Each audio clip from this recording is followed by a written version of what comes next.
Hello guys, welcome back sa aking YouTube channel. So, may gagawin ako ngayon na TV.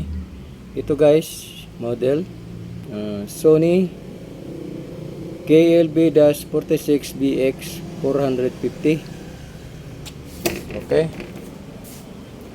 So, check natin ang display nito. Okay.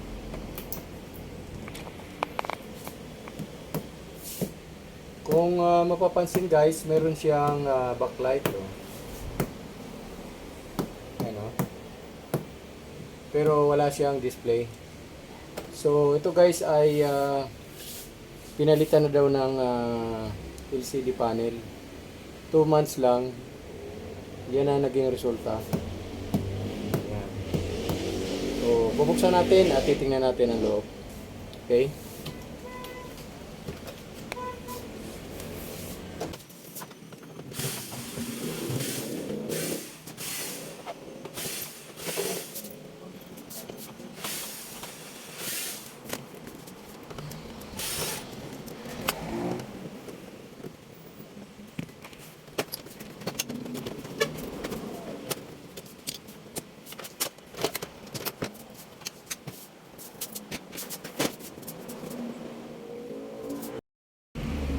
Okay, so guys, nabuksan ko na yung unit. So ito pala guys ay kinumbert na. Naglagay na siya ng ibang board. Oh. Yan. Ito yung papunta sa speaker. Yan.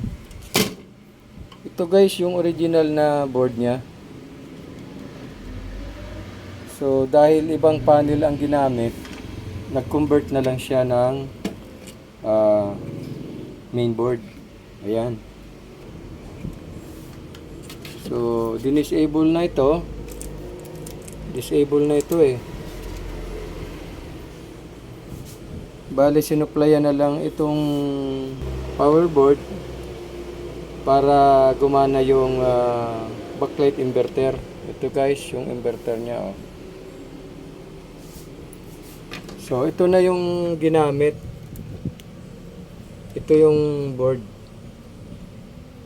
Okay? Ito yung Ticon board na ginamit niya. Okay. So ngayon guys, susubukan kong baguhin ito. Okay? Kasi disable na rin guys ito.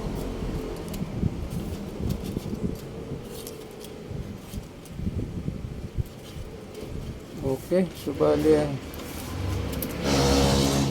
wala na pala ito guys na silbi. Ito ang ginawa na lang dito ay tingnan natin.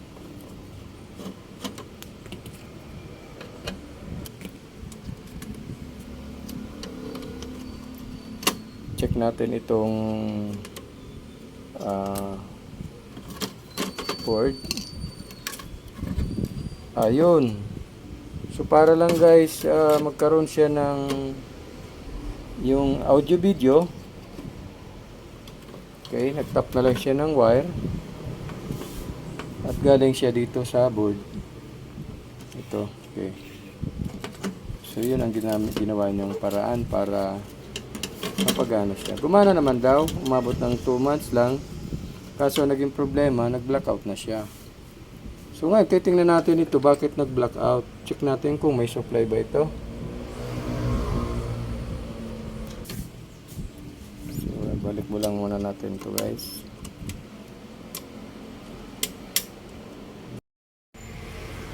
Okay, so check natin guys yung supply. So mayroon na siyang backlight. Oh. So 0 guys, 0 volts.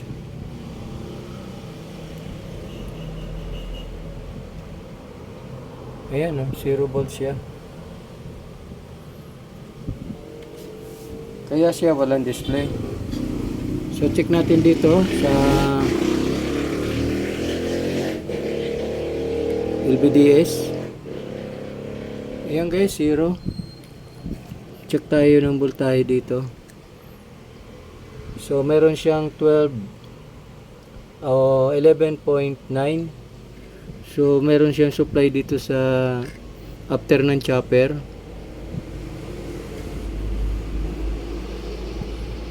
Pagdating dito sa LBDS, wala siyang supply, oh. Okay, so ngayon guys, check ko itong power supply. Then tatanggalin na lang natin itong wire na ito. Babaguhin natin yung mga wire. At ito ayusin natin. Tanggalin na rin natin itong tiko na ito sa ilalim. Kasi wala na rin silbi yan. Okay. Tapos maglalagay tayo dito ng para sa IR, para sa switch. Wala siyang switch, oh.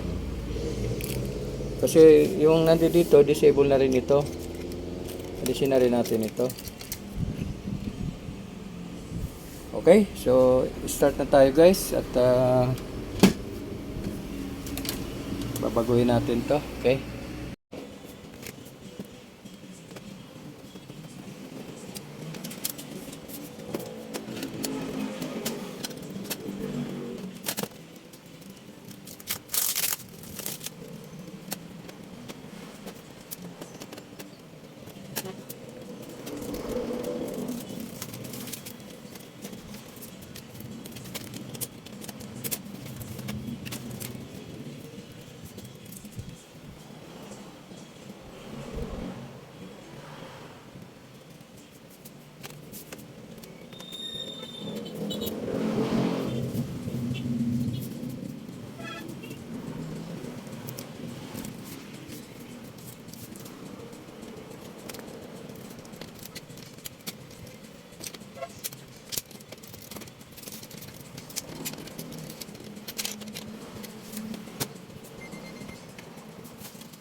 Guys, kung mapapansin natin, pag sinasaksak natin, automatic agad may backlight na.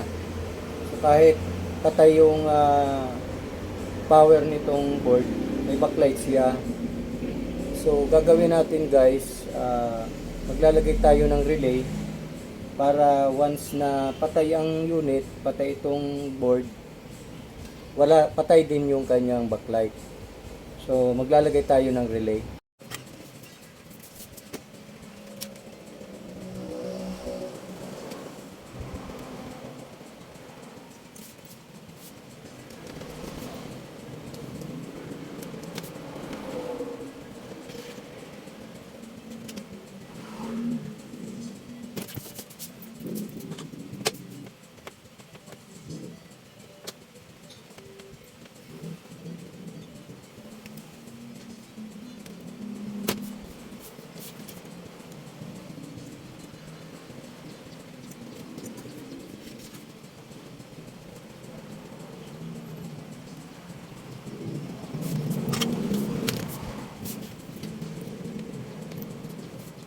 Okay, so bigyan tayo ng relay.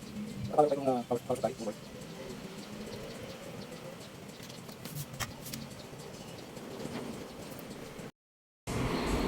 Okay, so ito na guys, kabit ko na lahat yung parts. So binago lang natin yung mga connection. So ito, pisa tayo dito. Inalis ko na yung T-con, ito na yung T-con niya. Okay, so ito pa rin guys yung ginamit kong power board. Binago ko lang yung installation. Tapos naglagay din ako ng antena para sa antena kasi dati wala yan. Tapos meron na rin siya dito na standby light. So bali ito ikakabit ko pa ito para yung pinaka power button dito. Yan. So naglagay tayo ng ganito power para dito sa mga button. Okay? So ngayon guys, titesting natin ngayon yung pagkakaiba kanina na hindi ko pa nalagyan ng relay. Ayan. Okay, so i-plug natin. So makikita natin guys, ay naka-red lang siya oh. Ayan, naka-red. Ayan. So ibig sabihin wala pa guys na ilaw yan.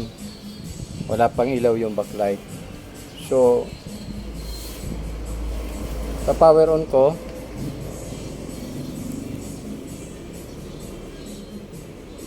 yan, nag-green na siya. Green na yan, so may backlight na siya oh. Yan.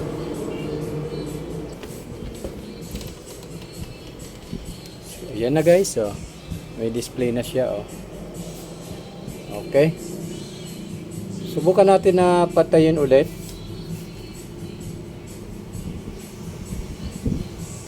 Okay, ito yung power.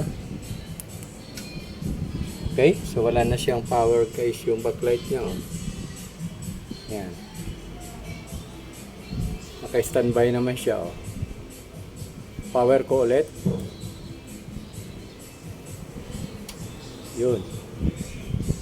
So yun, may backlight na. At meron na rin siyang display.